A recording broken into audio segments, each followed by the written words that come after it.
Find your unique ability and find those people who align with it. Because once you figure out who you are and where you want to go, you will attract these people who either are perfectly aligned with you or are perfectly aligned to tear you down or suck off of you. Find those who want to go with you. Find those who build you up. And don't listen to anyone else, because entrepreneurship is hard.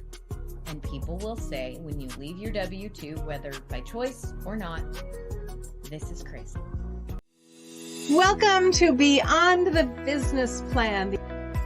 I'm LeAnn Lyon, your guide on this journey to success. We will explore the inspiring stories of visionary leaders and groundbreaking entrepreneurs and unveil the tools and strategies that can empower you to manage your business from anywhere in the world. Join me, LeAnn, as we learn, laugh, and take the leap towards unleashing your joyful business journey. And let's make it happen now. Today, I am thrilled to introduce my guest, who is a dynamic strategist, investor, and leader with the remarkable ability to identify opportunities and turn them into thriving ventures.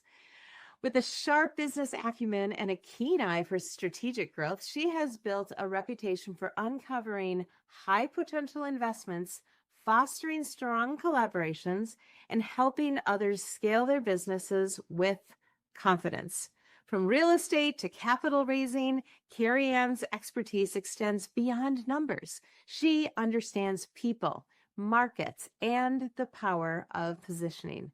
She has played a key role in launching and leading investment groups, empowering women to take control of their financial futures, and creating opportunities that drive real impact.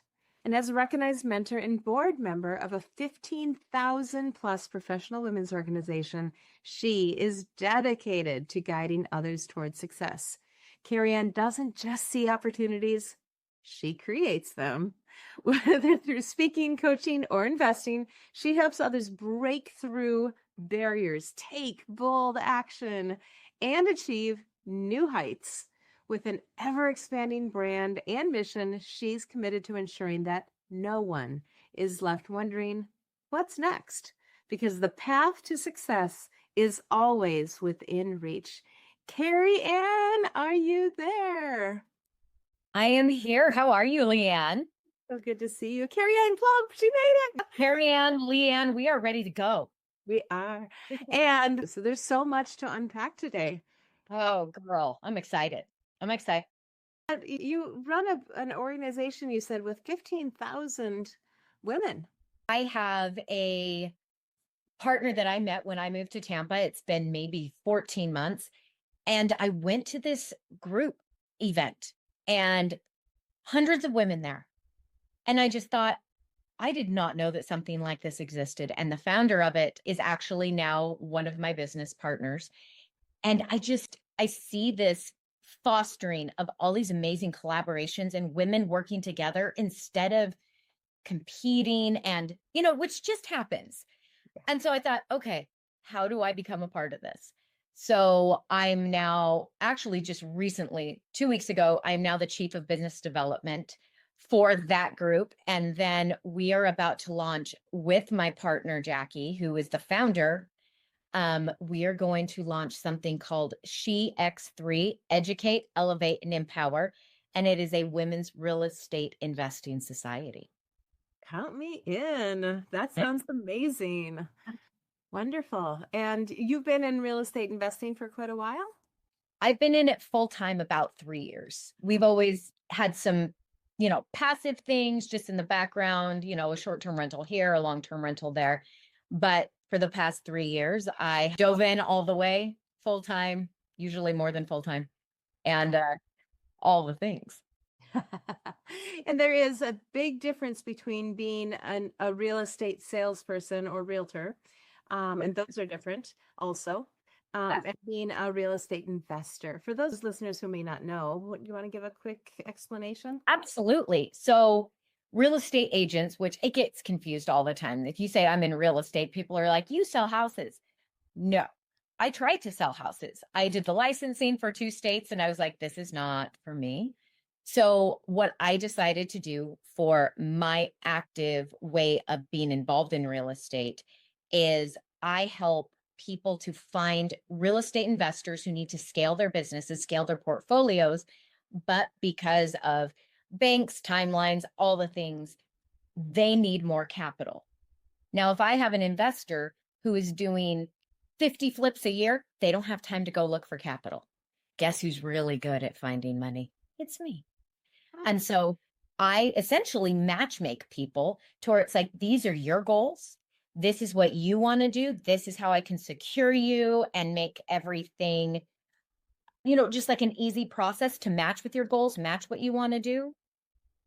I put them together. And so the investor's able to scale. The private money lender gets to be the bank, gets to make, 12 to 15% a year, which is triple the stock market, and they're secured. So that's what I've been doing the past 2.5 years now. So do you have to have a real estate agent license to do that? No. Mm-hmm. I still hold my license. I still want to hold my license. There are times and places where I may want to buy or sell a real estate, and then I can. No, 100%. For me, it was just, I started out as a private money lender. After my husband became disabled after getting COVID, I needed something to do to make my money work for me while I figured out what my role was. Yeah. And so I started out as a private money lender. I made about 25% returns on my money in the first year. And then I thought, to really dial in on it and figure out my place and how I can bring value to people, I need to make sure I know what I'm doing. I need to make sure I'm doing things safely. And so, you join the mentorships, you watch a lot of videos and trainings on SEC and all the boring stuff, which for some reason now seems very interesting. But, you do it because you want to do well. I don't do things unless I do them well. Well, we have things in common, don't we? That is excellent. Now, so this whole thing, though, I mean, it sounds to me, you just alluded to it, that your husband became disabled after COVID, and that must have changed things for you. What were you doing before that? Oh, before that, I was a basically full-time mom of 6. I have a 16-year-old, a 14-year-old, a 12-year-old, and my triplets are 9.5. So I taught fitness, just on the side, time to be Karianne and not just mom. But my husband's a chemist. We own pharmacies. And so he was working and I was doing kids with, stuff on the side. And then, when you lose that, you have to figure something out. Yeah. And I'm sorry for that shift because it's hard to go through something. And I've been through things myself where one day things are cooking along and suddenly the bottom falls out. And maybe it wasn't quite that sudden with you, but the realization at some point there was that recognition that things were permanently going to have to change. And it's hard. You know what, though? It's very interesting now looking back, because I will say, since we've spoken, big news, he's, I would say, 99% better. Oh, hallelujah. Yeah. What changed? I'm going to go with the short answer is miracle.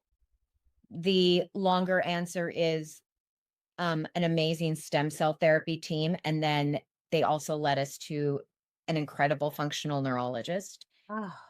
So we spoke to him. I was actually in Chicago in January.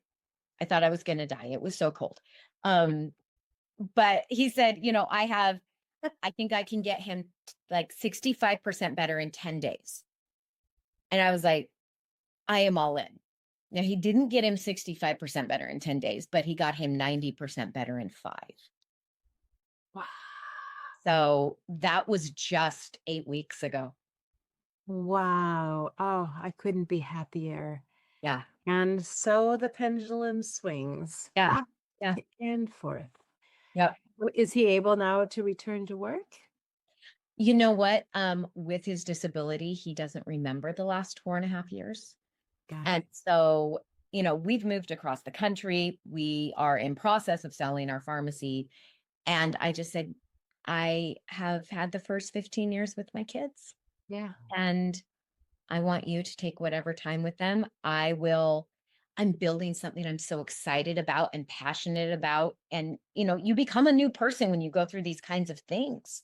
Yeah. You I'm do. not the same person. I would be very bored. Just I've been with my kids a long time. They're lovely. But, you know, he's now homeschooling all six of them. They go and play tennis and go to the library and do all these things. But my husband is now able to help me with a lot of the tech stuff on the back end for everything that I'm doing. So that gets to be his job, and then I can be his boss. Oh, wonderful. Well, I have worked with my husband as well. We had a manufacturing company together, and it really did work very well most of the time. Every once in a while, there's a little bit here or there, but Right. we kind of knew our lanes. I was the president. I was doing marketing. He was in charge of the operations and the financials. And so, yeah, marketing wants to go off and spend money, and the financials are like, we don't have it. You can hold a reflection. But I love that. Well, I'm sure, like, me and my husband, we have, we're great. We have the same values and morals and principles. I look at things very differently than he does, where I can be like, "Oh, I feel it. This seems good. It feels good." And he's like, "Numbers, metrics, analytics." And I'm like, "Oh," mm-hmm. Yep. which Yes. I'm growing to love. I am growing to love. I do now like more of that when it has to do with my business and what I'm doing. But it's very cool to have differing points of view and different ways to come to the same conclusion. Absolutely. And getting input from other people is so much more valuable than some people realize. Yeah. And it was working with somebody who didn't want input. No, no, I'm good. I know it. I got it. That made me realize that I sometimes did the same thing. Mm-hmm. And in seeing how that wasn't working out so well over there, I thought, maybe I should make a few adjustments over here as well. And that's when, you do find those people that you can really trust, that can really pour into you, that are different from you. Yeah. And And I think finding those kinds of partners, yeah. whether it's your spouse or your business partner, where you align in such a way that you complement their deficiencies and they complement yours. When you find someone like that, like, grab on, because alone we go fast, but together we go far. Mm-hmm. And Exactly. it makes it so much easier. It really, truly does.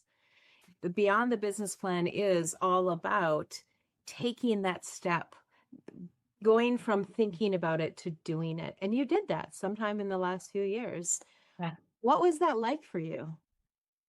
Ooh, terrifying. Terrifying. I mean, a lot of it where, there was a few weeks where I didn't know if my husband had a brain tumor or a cancer. He could not stand up, Mm. and he could not remember. And so there comes a point to where it's like, "Oh, I think it'll get better. I think we'll be fine," to just, I better figure something out.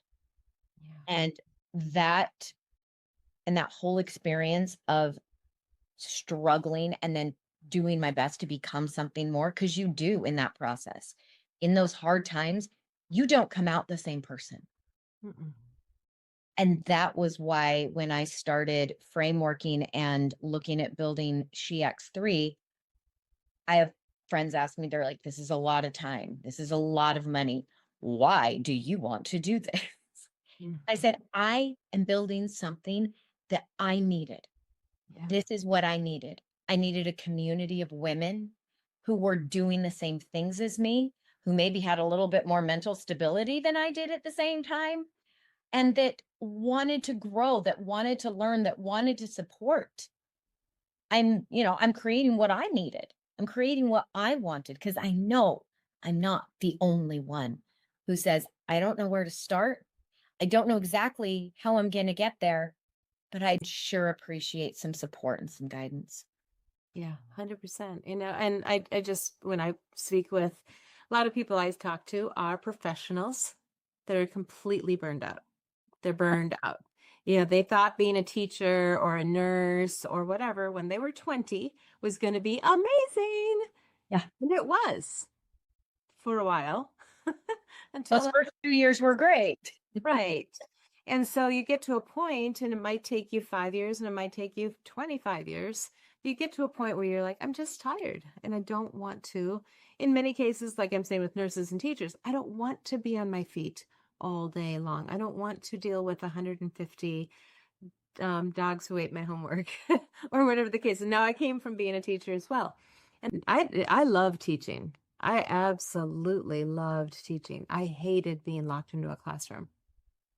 Well, I mean, honestly, who wants to do that? Even these days with our kids, where they're like, I swear half my kids have been, titled as ADD. And I'm like, just because my 7-year-old can't sit for 9 hours a day, Right. I'm in my 40s. I can't sit for 9 hours a day. I go crazy. Right. Nor should we. No. I asked a young woman recently, when was the last time you were barefoot on the ground? And she said, well, why would I be barefoot on the ground? It's April. And I said, because we need to be barefoot on the ground. That, they say that our electrical energy, the electrons in our body change within seconds of putting your barefoot on the ground. There's my kids will tease me because they're like, oh, you're gonna go outside without your shoes on again? Because I'm always like, put your shoes on. But then I go out and I'm like, I'm just standing here, Yep. taking it in, just getting ready for the day and having those couple of minutes with your shoes off in the grass and just being grateful for everything we have and realizing what a glorious place we are in. And if possible, getting up early enough to see that sunrise, letting the sunrise hit your eyes and really truly wake up your whole soul that way. Yeah. These are the things that I think as business owners, we have a little bit more choice, a little more flexibility in making these decisions. I can do my phone calls in my backyard barefoot. Right. All afternoon. Nobody really cares. No, in fact, if they care at all, it's because they're jealous and they're thinking, why am I not doing my calls barefoot in the backyard? I did mine yesterday, sitting out at the pool deck with my laptop in my sunglasses, wearing a swimsuit cover up over my swimsuit. And it's just, I need some vitamin D.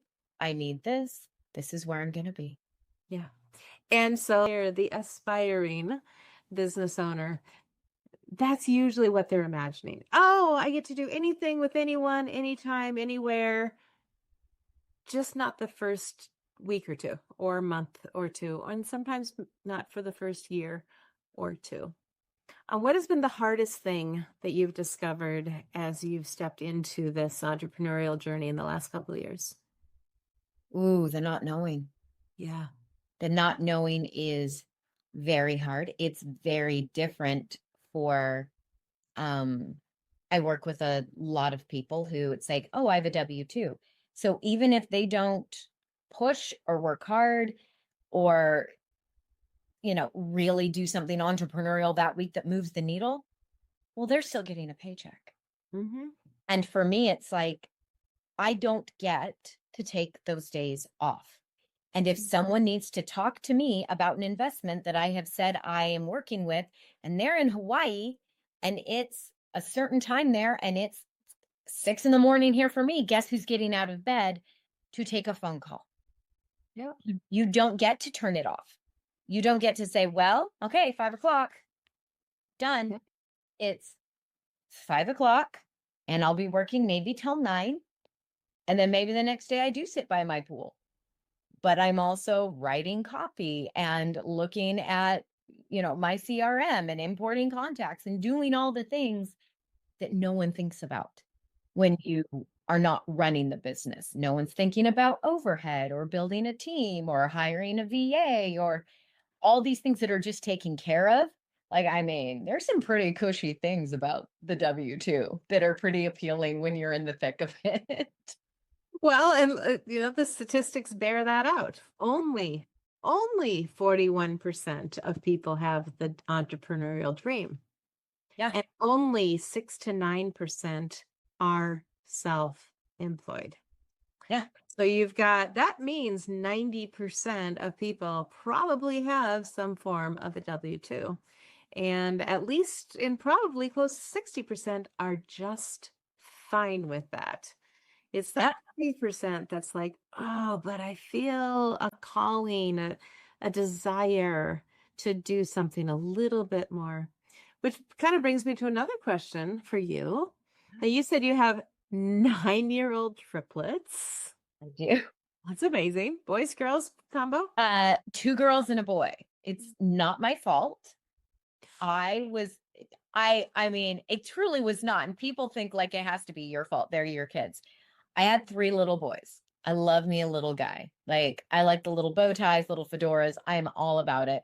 And little girls kind of terrify me because they're so emotional and dramatic. But my husband said, I would love a little girl. I thought, okay, I'll go for one more. Statistically, we're probably just going to have another boy, so I'll be fine. And that is when the good Lord said, oh, sweetie, that's so very cute that you think you're in charge. And gave me 2 girls and a boy. So, I got to round out with another little guy. But yeah, so we had for the first 3 months, we had 6 under 6. Whoa. Yeah. We make plans. God says, oh, yeah. Let's see how that works out for you. Seriously. I wonder if there's certain times where it's like, why? Why do you even make plans? It's like if my 3-year-old made plans and was like, Mommy, we're doing this today. I would say, why would you even make plans? You have no control, no say, no money, and no vehicle. I imagine it's pretty similar for him to look down on us and be like, well, you have none of the tools, but you go ahead and make your plans. Yep. I'm reading a book called 4,000 Weeks, Time Management for Mortals. Ooh. And I will finish this book. It is a grind, though. The author writes paragraphs that can be a page and a half long. So, and now I'm 2/3 of the way through the book. And he finally says, in our fast-paced worlds, we expect things faster, faster, faster. This is a statistic from that book. It said that if Amazon's homepage loaded 1 second slower, it's calculated that they would lose $1.5 billion. Maybe it was $1.6 billion because people would just click off 1 second slower. I must be very patient. You are patient. I mean, I work on it daily. Of course we do. But the other interesting part is the whole book, a lot of digging into how things used to be when society and church had a lot more influence on us. Well, I think it still does. But, people actually only worked like 150 days a year. That's 3 days a week. Yeah. Between all of the festivals and expected these things and that, whatever. It was just different. There wasn't a time management book back. There wasn't a need. There wasn't a need. Right. But they also got up with the sun, went to bed with the sun. And, I think the crops got planted and the crops got harvested and the barns got raised. And you know what? I think it's a beautiful way of life. There's many things that I wish we could kind of reclaim from the past, but also with the philosophy and all that stuff, I very much become as a business owner where I'm like, that's cute. What does it mean? Process, strategy. I need the things. I'm very busy. Again, I'm going to finish this book, but I am hoping I will get a little bit more than, wow, that was a really great thing to think about. But back to the 9-year-olds. So your 9-year-olds, they're fairly independent at this point. They get dressed by themselves. Oh, yeah. They can grab food. Yeah. They tell you when they want to go do stuff sometimes a little bit. Or they lie to me and sneak out. Sure. Yeah. Okay. So at that age, I mean, because I've been asking this question for a couple of years now. They have a lot of independence, and you have 3. So you see 3 very distinct personalities. Yes. My question is, when you were 9, what were you doing? Ooh. I will say that I can definitely see pieces of myself in each of my kids. Mhm. Um, because my girls especially are we'll say sassy, spicy. But I think they need to be that way for the world they live in today. And according to my parents, my first phrase when I was a toddler was, "It's not your world." So it's a testament that they were raising me that like this is the Lord's world. But then it was like, well, why would I do what you say? It's not your world. And so at 9, I was very much, I want to do this. I want to go here. I was always a big, how can I do it? Where do I want to go? Who do I want to do it with? And I was constantly making plans. I had a whole binder of plans and when, where, how, who. Okay. And so what would you play when you got together with your friends? What would you play? I played school. And then Not play school because school was boring for me.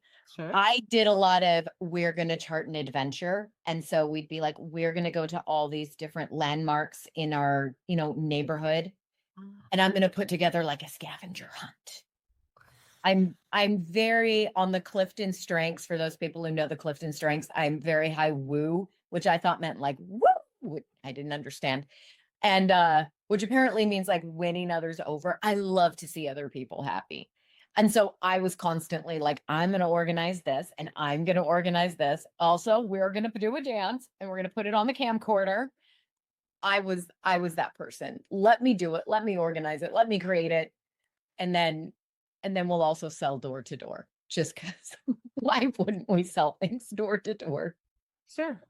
Okay. So sister, um, I did all those things. Yes, we choreographed things as well. And I would go door to door and I was always the salesperson. And I went to the golf course and waded in the streams and found those golf balls and sold them back. Yes. Because My daughter Eva last week. So we homeschool, and because of the way that the state's set up in Florida, they'll reimburse you for school supply. So we got a bunch of extra binders. And I thought, I will put them in the cabinet. We're not using them. I don't know why we have them. We've been reimbursed. We'll use them next year. And I go to look for them a few days later. Where are my binders? And I say to my daughter, Eva, because she's slightly like a kleptomaniac, where are my binders? I knew who to ask, LeAnn. I knew who to ask. Like, know your audience. I knew who to ask. And she goes, oh, I sold them to the neighbors. Keep in mind, all my neighbors are my parents' age. They are all 70 and above.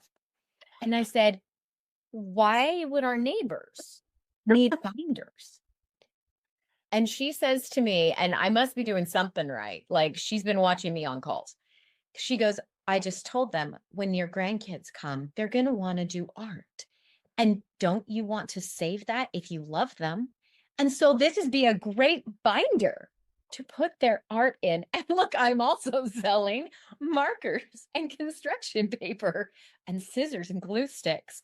And she goes, and I bundled it together if they bought more than one thing for a better price.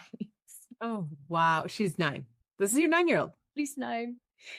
Because you only have 9-year-old girls. My husband built the coolest lemonade stand. It was all like boards you could stick together. Oh. And then I had a cabinet, and in the cabinet was lemonade and cups and cookies. Yeah. And on the door of the cabinet was a list of what they all cost. Of course. So yes, they could take them and sell them, but then they had to reimburse and pay back. Yes, you have to pay your supplier. Oh, absolutely. No, Eva just said, I don't need to pay the supplier because it's already been reimbursed. So I feel like this is just my money. Awesome. I'm going to feed you dinner tonight. That's $5 and you owe me 13 for buying you a sweatshirt last week. It's but, fun. But my kids, it's a very interesting thing because I think as a mom, especially one who was a stay-at-home mom for so long, there's very much the mom guilt of either I'm neglecting my business or I'm neglecting my children because I don't have that quantity. Your quality is so much better though. And I asked the same triplet because we have to talk a lot because of discipline issues. And I said to her, I said, do you feel like I'm not around? Do you feel like I'm not with you as much? And she goes, well, but you're doing really important things and you have businesses. So that just means that I could have businesses. The problem is you only have 4 businesses and there's 6 of us. So I don't know which one I'm going to get. And I said, oh, sweetie, you get nothing, honey. You could buy something from me, or I could, I could be like phantom equity holder and you run it. And she's like, okay, so I'm just going to work so hard that you want to give it to me. Be my guest, sweetheart. Be my guest. You work so hard that I just can't help it, but I just give it to you. Oh, I love it. Yeah, well, mom guilt as an entrepreneur is a real thing. And one of my daughters said, I don't even know where you are. I don't know how to reach you, and I don't know what you do. And I said, I can solve that. And this is sitting on a therapist's couch at this point, just because. Yeah. And I just said, no, how do you want to solve that? And I said, would it help you if you had access to my calendar? And her eyes got big. And she said, really? And I said, yep, I am an open book for you. You matter the most. Mm-hmm. You want to know what I'm doing? You want to know why I can't answer a phone call? Open up my calendar, see I'm on a call. That's the only reason I wouldn't take your call. Yep. And to this day, I feel extraordinarily blessed. Both my daughters are in their 20s. One is married. And I get calls virtually every day. And it can be anything from, wow, I just had lightning strike really close to me, which I don't want to hear. But I'm glad that I'm the person they want to share that with. Yeah. And, I will say, I had the flexibility to do that. If they had a bad day, I could come home early, even when we had the manufacturing plant. If, I could decide, okay, they're going to be home at 3:30. I'm going to get home at 3:15. Yeah. I'm going to take them driving. I'm going to teach them how to drive. I did most of the knuckle gripping. Bless you. I make my husband do that. But, he hasn't driven in 4.5 years. So he's more than happy to teach my 16-year-old how to drive. He's relearning how to drive. Sure. Yeah. But, I think there's nothing more really inspirational for a child than to see their parent doing the things. Yeah. Like my girls are they love when I go to a conference. My boys are just like, who are you going to meet? And what are you going to do? And sometimes I meet people where I'm like, hey, this speaker, Parker, my 16-year-old, loves basketball. I said, this speaker that I heard this last weekend, I have a picture with, he trained Kobe Bryant and Steph Curry. And he's like, you're the coolest person ever. I'm like, I know. I mean, I signed up for a conference where I met him for 5 seconds. Yeah. I listened to him speak, but it's able to tie in with them and show them where it's like, I'm really doing things and I'm doing it for you guys. And honestly, like being able to serve other women or other people, it's huge. And I want them to see that. Yeah. Where everything in our businesses, I think a lot of entrepreneurs, we don't do what we do just for us. There usually is that, well, I can't do the W-2 because I hate it, or it, sucks something out of my soul. But or I'm a terrible employee because I always know better than everyone else, something like that. I would have no idea what that's like. But I think there's usually a calling, like something that is just in your heart that's been placed there where it's, I've got to do this thing. And being able to show your kids where it's like, this is hard. This is very difficult some days. This, I don't have absolutes. I can't say it's going to be amazing. I don't know if it's going to fail, but I'm going to keep going and I'm going to keep working at it. I think is the greatest example that we can give our kids, especially when we say you need to go do hard things. Yeah. There's so many cliches, people will call them, right? Like teamwork makes the dream work. First time I heard that, I'm like, whatever. But man, it's so true. Or how about this one? Sometimes you win, sometimes you learn. Yep. On Maxwell, right? Yep. A lot of his books behind me. And these things really, you get them through, but if we can pass them on to our kids as well and let them see us fall flat on our face. And I have, one of And the, get back up.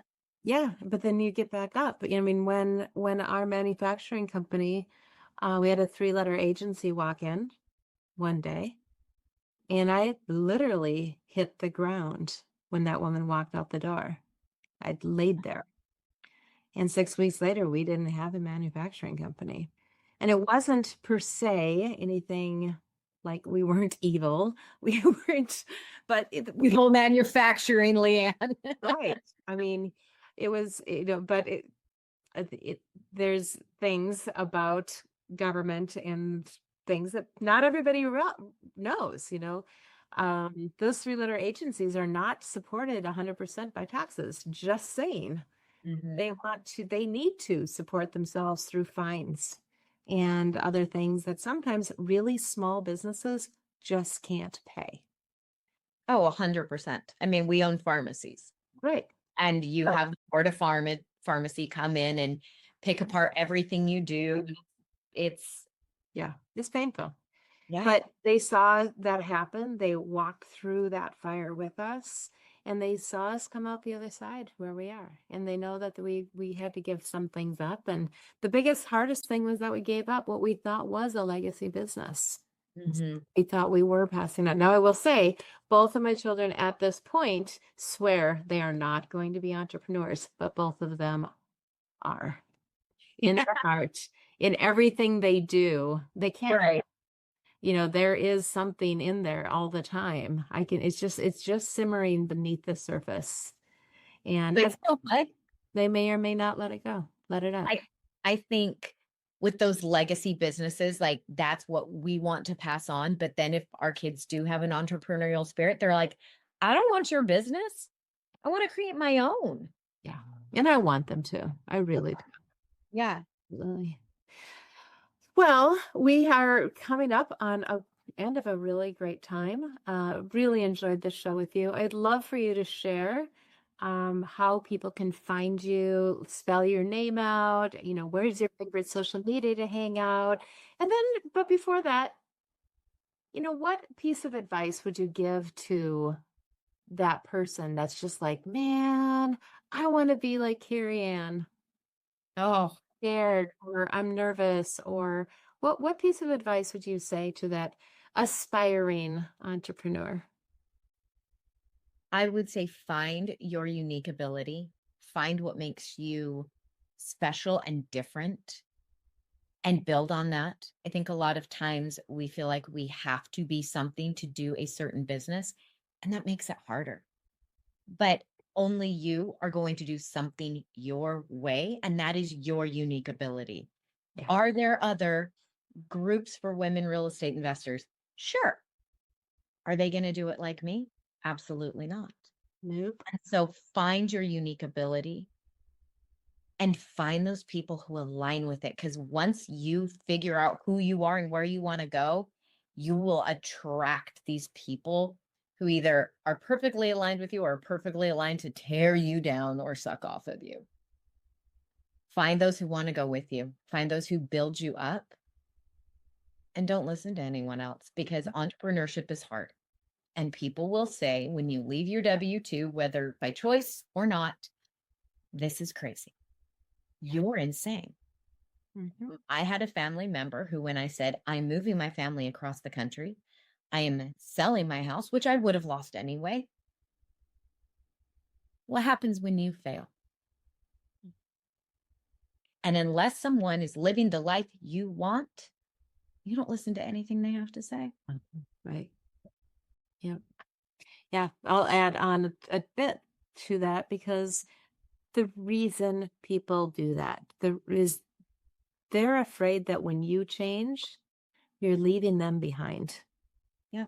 And so once you can grasp that, it's them trying to self-preserve themselves, not you. Yeah. Because you might lose everything that was put in you. And now you and I think, believe similarly that who we are in it was put in us before we spoke our first sassy words. Yes. Yeah. And that call, our call, is to find those things out and live out that life. You know, that is the best thing we could do. Now, I don't pretend that, in fact, I told my kids, you can do anything you want to do. Just, skip going into hospitality or teaching, because I've done that. And one became a teacher and the other is a manager of a restaurant. So there you go. As a mom, we don't have a lot of control over what our kids do, nor do we need to.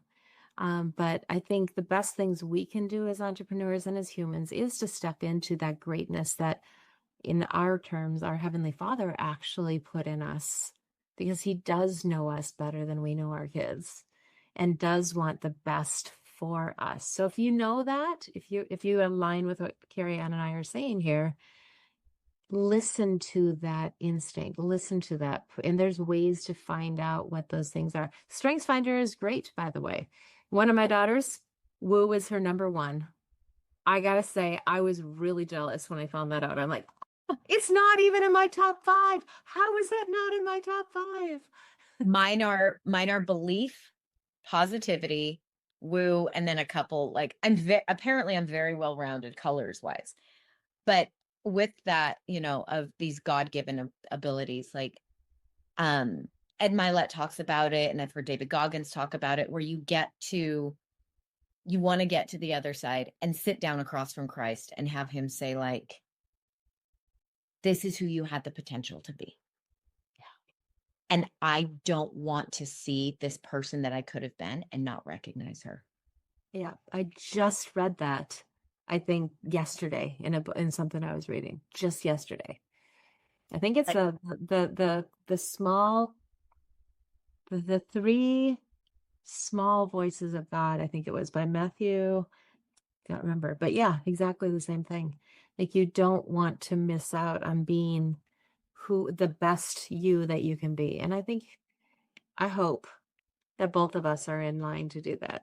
Strategic, our best. Strategic, achiever, intellection, belief, and positivity. Oh, see, we got a few together. Yeah. Two. Yeah. So that's not, and that truly does help. StrengthsFinder is an amazing tool. There's many other wonderful tools as well that can help you find the right match in your business and find the right people to work with. Well, I'm so excited about all that you're doing. I hope that I know that we'll continue to follow along and see how things are going. I'm also launching a group. It's not for women only, but it's kind of a combination of finding other established business leaders and masterminding, but also kind of discovering those aligned referral partner types people. And it's a national online group. Very cool. That only meets once a month. Very cool. See, that's a lot. It can be a lot. Yeah, I have the weekly meetings for sure. Yeah. So how do people reach you? How do they find out more about what you're doing and get in touch with you? What's your favorite social medias? I am pretty much exclusively Instagram, just because I don't want to post on 47 different things. So, Karianne, Karianneg Klomp, Klomp, is where you can find me. It's also where we're going to be putting out our launch for SHEx3, which is going to be in the next, 60 days.